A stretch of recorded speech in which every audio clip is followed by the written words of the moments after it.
Frank Fritz n'était pas seulement un collectionneur, et son garage n'était pas seulement un endroit où stocker de vieilles voitures. C'était un coffre-fort d'histoires oubliées, scellées par le temps, jusqu'au jour où il a été ouvert. Après son décès, ce que les enquêteurs ont trouvé à l'intérieur a laissé les officiers les plus expérimentés sans voix. Ils s'attendaient à trouver des trésors d'époque, des souvenirs poussiéreux, voire un ou deux classiques rares, mais sous des couches de crasse et de secrets. Ils ont découvert quelque chose de bien plus troublant. Un véhicule qui, d'après tous les documents officiels, n'était pas censé exister. Pourquoi était-il là?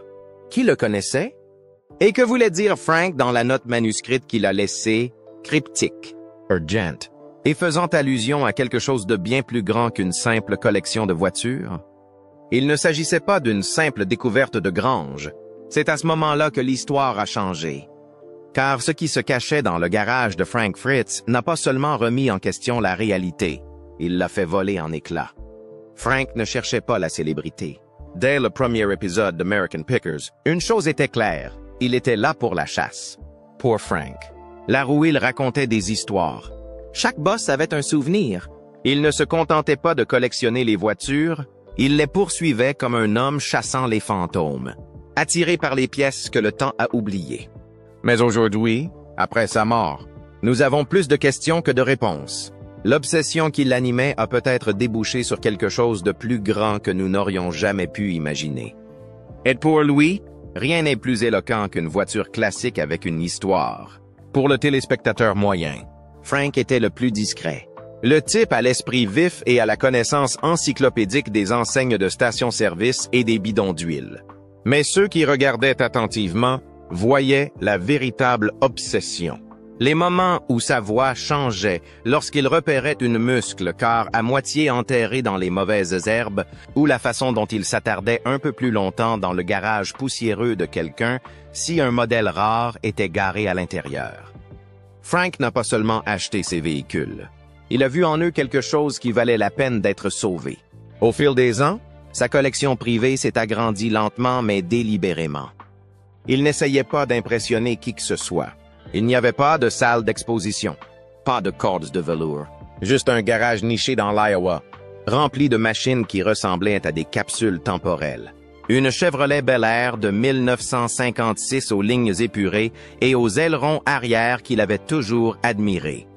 Une Ford Fairlane GT 390 de 1967 qu'il a acheté pour 70$ et qu'il a personnellement fait restaurer, en investissant 40$ supplémentaires pour la remettre sur la route.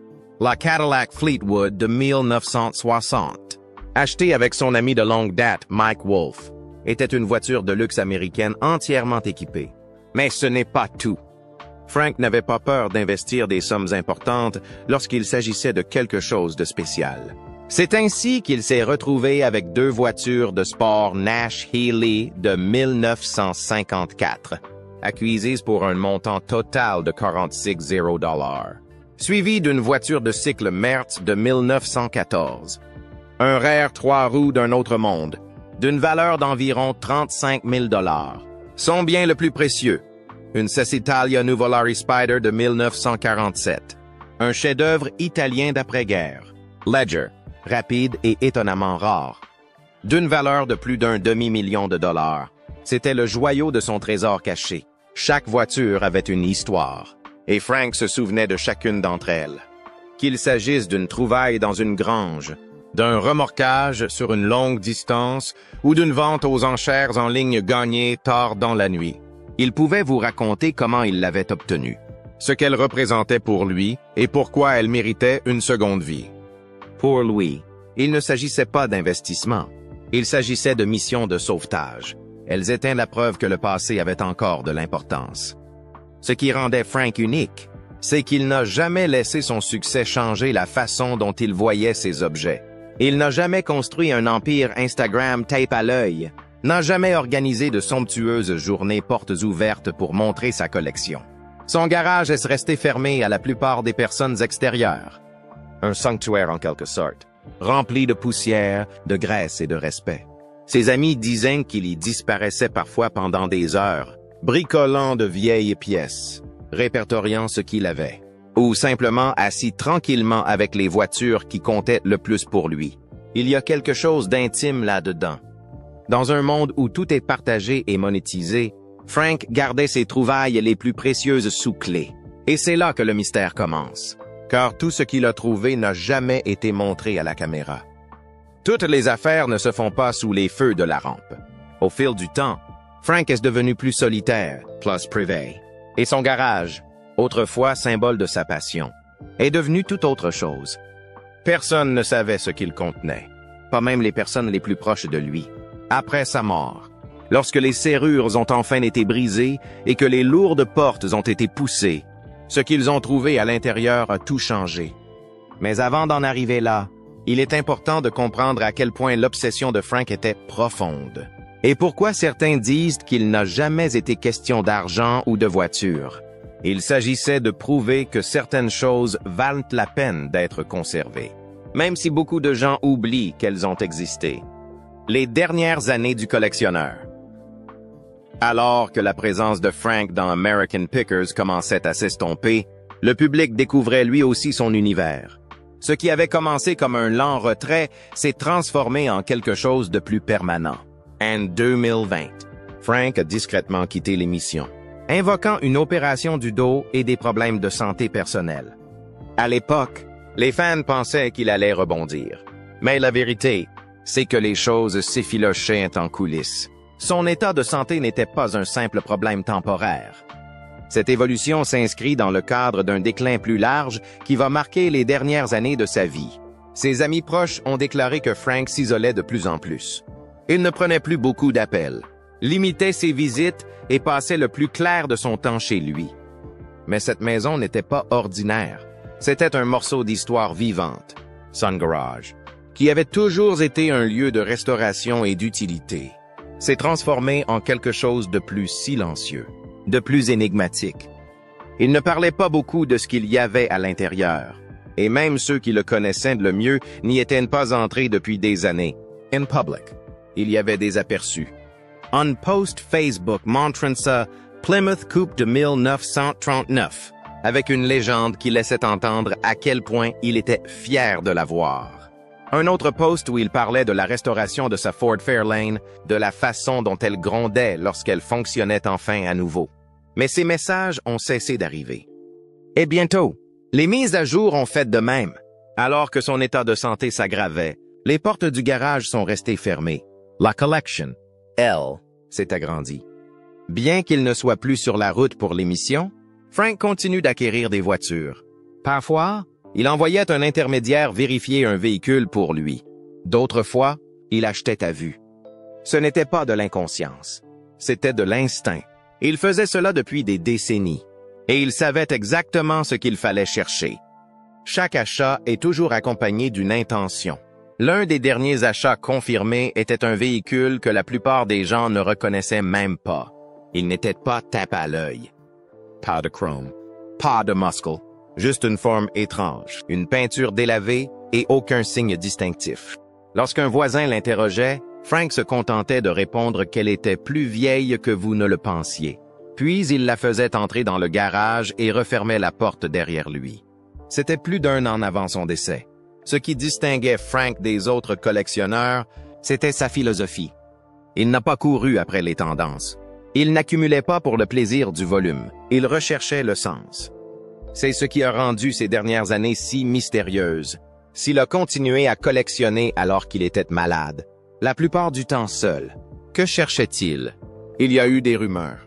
L'une d'elles disait qu'il avait une liste secrète de véhicules liés au mythe de l'automobile américaine. Prototypes uniques. Voitures de course disparues. Concepts inachevés.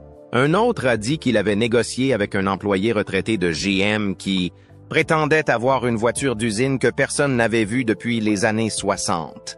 Rien n'est confirmé. Bien sûr, ce ne sont que des rumeurs provenant de la communauté des voitures anciennes. Mais voici ce qui est confirmé. Avant de sa mort, Frank a fait plusieurs remarques énigmatiques à de vieux amis. Il a dit qu'il y avait quelque chose dans ce garage qui nous survivrait à tous. Lors d'une autre conversation, il aurait dit à quelqu'un que s'ils ouvraient un jour ce garage sans moi, Il fallait leur dire que j'avais tout laissé derrière moi. Personne n'y a prêté attention à l'époque. Frank a toujours été aussi poétique. Quand la fin est arrivée, elle n'a pas été bruyante. Pas de grands adieux, pas de communiqué de presse. Le silence, tout simplement. Un homme qui a illuminé les écrans de tout le pays s'est éteint entouré de ce qu'il aimait le plus, la solitude et les histoires qui attendent d'être découvertes. Alors que la procédure judiciaire a commencé et que ses biens sont passés entre les mains des agents immobiliers et des enquêteurs, tous les regards se sont tournés vers le seul endroit qui n'avait pas été touché. Son garage, fermé à clé, calme et intact. Quoi qu'il ait laissé derrière lui, il ne s'agissait pas seulement d'une collection de voitures. C'était le bilan d'une vie passée à rechercher le rare, l'oublié, l'incroyable. Alors que la clé tournait et que les portes s'ouvraient en grinçant pour la première fois depuis des années, les personnes les plus proches de l'affaire allaient voir que Frank n'avait pas cessé de poursuivre l'impossible. Il l'avait attrapé et l'avait caché à la vue de tous. Le garage que personne ne pouvait toucher. Le jour où l'on a ouvert le garage de Frank Fritz, un silence étrange s'est installé. Pas le genre de silence respectueux que l'on entend lors d'une commémoration, mais le genre de silence qui s'installe lorsque les gens réalisent qu'ils pénètrent dans quelque chose d'intact. Les policiers se tiennent au bord de l'allée de gravier, les mains sur la ceinture, et échangent des regards silencieux. L'avocat de la succession détenait la clé. Et derrière cette lourde porte à enroulement, des années de secret attendaient. Jusqu'à ce moment-là, le garage était resté sous scellé en vertu d'une décision de justice. Cela faisait partie de la procédure d'inventaire des biens personnels, de vérification de la propriété, de protection de tout objet de valeur susceptible de remonter à la surface lors de l'homologation. Personne ne s'attendait à ce qui allait suivre. Le garage lui-même n'était pas grand, du moins de l'extérieur. Un cadre en acier usé par les intempéries, un peu de lierre sur les bords et une porte latérale bosselée qui semblait ne pas avoir été ouverte depuis une décennie. Mais dès que la porte principale s'est soulevée, centimètre par centimètre, la poussière s'est répandue comme de la fumée, ainsi que le poids d'un héritage. 8 véhicules sont garés en formation serrée, certains recouverts de vieilles bâches, d'autres laissés à nu, leur peinture ternie par le temps, mais toujours aussi frappante. La Bel Air 1956 se tenait fièrement à l'avant, sa carrosserie turquoise ternie mais intacte. À côté, la Fairlane. GT 390 967, l'une des muscles-corps les plus prisés de Frank. Le Cadillac Fleetwood, tout de chrome et d'élégance, occupait le coin arrière gauche. C'était un musée, figé dans le temps. Mais il y avait autre chose. Une voiture que personne ne reconnaissait. Garée latéralement près du mur du fond, sous une bâche grise tachée d'huile, se trouvait un véhicule qui ne correspondait à aucun des véhicules connus de Frank. Sa forme était étrange, basse, agressivement courbée, avec un arrière inhabituellement large. À première vue, il s'agissait d'un prototype ou d'une voiture de course. L'un des officiers s'est approché et a doucement retiré la bâche. C'est à ce moment-là que les choses ont changé. Il s'agissait d'une Corvette, mais personne ne l'avait jamais vue en personne. Ses lignes sont plus agressives que celles d'une Stingray standard. La carrosserie semblait fabriquée à la main, presque expérimentale. Le nez descendait anormalement bas et l'arrière était plus large qu'il n'aurait dû l'être. Ce qui m'a le plus frappé, c'est l'absence de plaque d'identification à l'endroit prévu. Au lieu de cela, il y avait une petite plaque en laiton, rivetée à la cloison pare-feu, avec un lettrage effacé et une étrange séquence de chiffres qui ne correspondait à aucun enregistrement de GM. Les agents ont fait appel à la police. L'avocat en a pris note. Personne n'a plus touché au véhicule, mais tout le monde n'a cessé d'y jeter un coup d'œil. Quelque chose n'allait pas. Sur le mur intérieur du garage, à peine visible sous des années de crasse, se trouvait une note manuscrite scotchée juste au-dessus de l'établi. Le papier avait jauni et l'encre avait saigné par endroits. Mais le message était encore lisible. J'y ai tout laissé. Frank, il n'est pas précisé ce que signifie tout. Mais cela semblait délibéré, comme un dernier indice, comme s'il voulait que quelqu'un la trouve. Plustard, un mécanicien local venu évaluer les véhicules, dira que la Corvette inconnue n'était pas censée exister. qu'elle ressemblait à une Grand Sport de 1963, mais avec des incohérences qui ne collaient pas. Seuls 5 exemplaires ont été officiellement produits. Tous ont été comptabilisés. Et pourtant, il y en avait un de plus. Ou quelque chose comme ça. Ed Frank, pour des raisons qu'il n'a jamais expliquées, l'avait gardé enfoui sous une bâche à l'arrière de son sanctuaire privé. Les gens ont commencé à poser des questions. Comment l'a-t-il obtenu? D'où vient-il? Et pourquoi n'en a-t-il parlé à personne? Le garage que personne ne peut toucher vient de livrer son premier secret. Mais ce ne sera pas le dernier. Car ce que Frank a laissé derrière lui n'est pas seulement un mystère. Il s'agissait d'un défi. Un défi qui attirerait les experts, les collectionneurs et les sceptiques. Tous tenteraient de comprendre comment un homme qui a passé sa vie à fouiller dans l'oubli a pu découvrir quelque chose que les plus grands constructeurs automobiles américains voulaient garder enfoui. La voiture qui ne devrait pas exister. Lorsque la porte du garage s'est enfin ouverte en gémissant et que la poussière a commencé à retomber, personne ne s'attendait à quelque chose d'extraordinaire. Frank Fritz était connu pour posséder de belles machines. Ce Chevrolet Bel Air de 1956, la Fairlane, GT 390 de 1967, la paire de voitures de sport Nash Healey de 1954, et même le légendaire 6 Italia Nuvolari Spider. Il s'agissait de quantités connues, documentées au fil des ans par des fans, des collectionneurs et des articles de magazines occasionnels. Ce à quoi ils ne s'attendaient pas. C'est à l'anomalie silencieuse cachée sous une bâche usée au fond du garage. Après sa mort, ils ont ouvert le garage de Frank Fritz et y ont trouvé une voiture qui ne devrait pas exister. Sa forme était familière, mais elle n'était pas la même. Carrosserie en fibre de verre, profile basse, aisles exagérées. Il s'agit bien d'une Corvette, mais elle ne ressemble à aucun modèle que l'on peut trouver dans une vente aux enchères ou dans un musée. Lorsqu'ils ont retiré la bâche, la confusion n'a fait que s'accentuer. Selon certaines informations, la carrosserie correspondait à celle d'une Grand Sport de 1963. Une Corvette de course si rare que Chevrolet n'en a construit officiellement que 5 avant l'arrêt du projet. Et les 5 ont été retrouvés. Pourtant, si les rapports sont vrais, celui-ci était là, silencieux parmi la collection de Frank, sans fanfare. Pas de documentation. Aucune explication. Il n'y avait pas de numéro d'identification à l'endroit où il aurait dû se trouver. Juste une petite plaque de laiton, estampillée à la main avec des chiffres énigmatiques et les mots « usage expérimental uniquement ». Il avait l'air d'avoir été fabriqué à la main. La fibre de verre semblait conforme à l'époque. Le châssis, non répertorié. Et plus il l'examinait, plus les choses devenaient claires. D'après tous les documents officiels, cette voiture ne devrait pas exister. Frank n'en avait jamais parlé. Pas dans les interviews, pas dans les épisodes, pas même en passant. Il a passé des décennies à partager ses découvertes avec le monde, mais il a gardé celle-ci pour lui, tranquillement, délibérément. C'est alors que le message collé sur le mur au-dessus de son établi est apparu. Dans son écriture, usé et légèrement taché par l'âge, on pouvait lire les mots suivants. « J'ai tout laissé derrière moi ». À première vue, il s'agit d'un adieu sentimental. Mais aujourd'hui, avec cette découverte, il s'agit plutôt d'une énigme.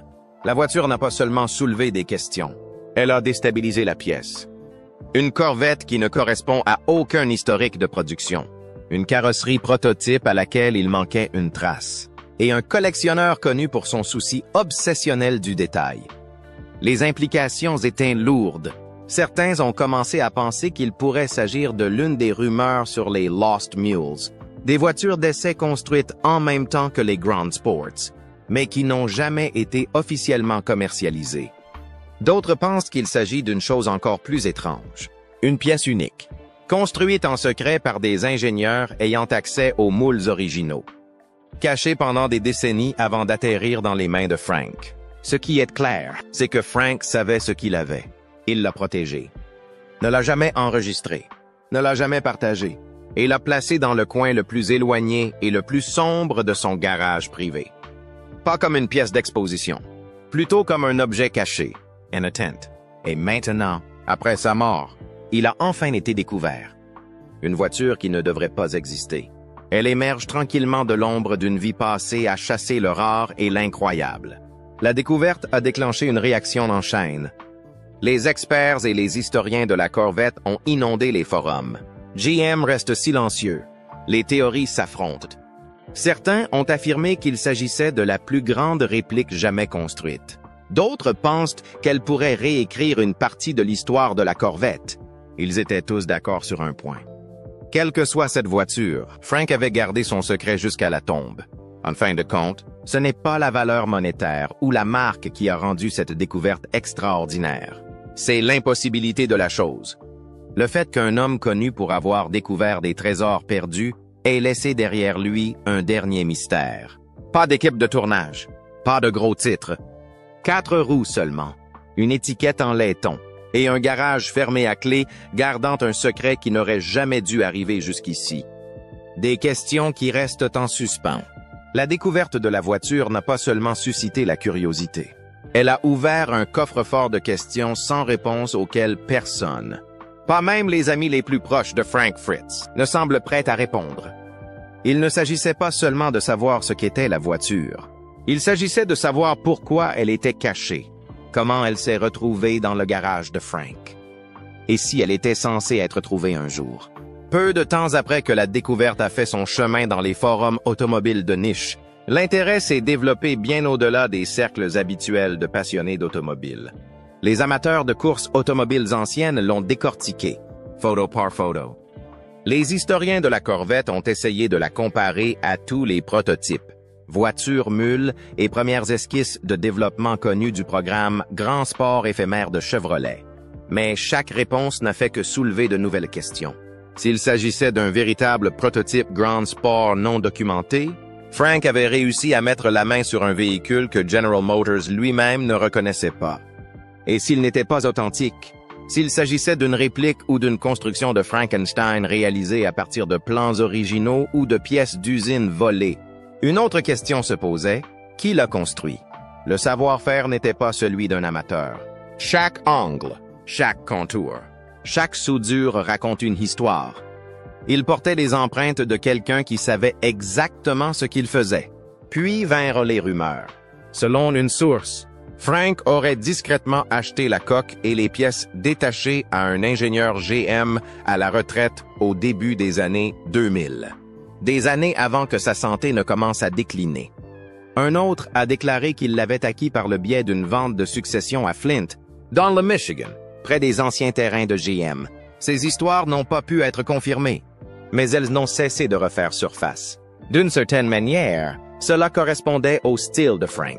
Il n'a jamais été le genre de collectionneur à rechercher les applaudissements. Il aimait ce qui était obscur, négligé, caché. Son garage n'a jamais été aménagé comme un musée. C'était un atelier, une retraite. C'était donc l'endroit idéal pour qu'une telle chose reste enfouie. Mais ce qui a le plus troublé les gens, ce n'est pas seulement la voiture. C'est le silence qui a suivi. GM a refusé de faire une déclaration publique. Lorsqu'il a été interrogé, un porte-parole a simplement déclaré qu'il ne disposait d'aucune information concernant un tel véhicule. Cela n'a pas empêché d'anciens ingénieurs et mécaniciens de chuchoter qu'un plus grand nombre de Grand Sport ont pu être construits que ce qui a été officiellement reconnu, peut-être stocké en dehors des registres pour des essais futurs et discrètement dispersés après l'arrêt du programme.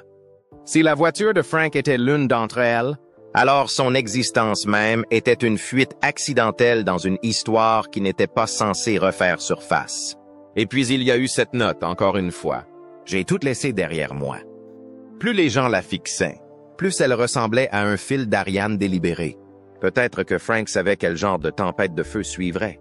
C'était peut-être sa façon de passer le flambeau, de s'assurer que l'histoire ne mourrait pas avec lui. Ou peut-être s'agissait-il simplement de sa dernière blague, d'un dernier signe de tête d'un homme qui vivait pour le plaisir de découvrir quelque chose que personne d'autre ne pouvait trouver. Lorsque la nouvelle s'est répandue, les offres ont commencé à affluer. Les musées le voulaient. Des collectionneurs privés ont proposé de l'acheter purement et simplement, même en l'absence de provenance. Un enchérisseur international aurait proposé un chèque en blanc. Mais la succession s'est abstenue. Pour l'instant, la voiture reste intacte. dans les limbes de la loi, entourée d'experts et d'avocats qui ne parviennent toujours pas à s'entendre sur ce qu'elle est. Ed Frank? Il n'a jamais dit un mot à ce sujet de son vivant. C'est ce silence qui perdure. Dans toutes les interviews qu'il a données, dans tous les épisodes qu'il a tournés, il n'y a aucune mention, aucune allusion, aucun regard accidentel. Il l'a gardé caché, non pas parce qu'il le devait, mais parce qu'il l'a choisi. Qu'il s'agisse d'un prototype perdu, d'un fantôme d'usine ou du meilleur canular automobile de l'histoire, la vérité est toujours enfermée, tout comme l'était le garage. Et c'est peut-être ce que Frank voulait. Tout ce qu'il a trouvé n'était pas destiné à être expliqué. Certaines choses étaient simplement destinées à être trouvées. Un héritage d'acier et de silence. Longtemps après que le garage a été catalogué et que les procédures de succession ont commencé, la voiture est restée à l'endroit où elle avait été trouvée. Silencieux, intact, impossible à ignorer. Les experts se succèdent, tous plus intrigués les uns que les autres, mais personne ne pouvait trancher. Trop de variables, trop peu de réponses, et Frank n'était pas là pour remplir les blancs. C'est ce qui rend cette histoire différente. Il ne s'agit pas seulement d'une voiture rare. Il s'agit de l'homme qui l'a cachée et du mystère dont il l'a entouré. Frank Fritz ne vivait pas comme un collectionneur typique. Il n'accumulait pas les titres et ne se vantait pas de leur valeur. Il collectionnait pour le plaisir de la découverte, pour la satisfaction tranquille de savoir qu'il avait sauvé quelque chose que la plupart des gens auraient négligé. Cette dernière découverte, qu'il s'agisse d'un grand sport perdu ou d'une recréation unique en son genre, reflète tout ce que Frank représentait. Le mystère, l'histoire et le respect de la beauté oubliée. Il n'en a parlé à personne, car ce n'était peut-être pas le but. Peut-être n'attendait-il pas de reconnaissance. Peut-être était-il simplement satisfait de savoir qu'il était en sécurité. Il attendait que quelqu'un d'autre le regarde d'assez près pour le remarquer. Dans sa mort, il a laissé derrière lui bien plus que des objets. Il a laissé derrière lui des questions. Il a laissé un message.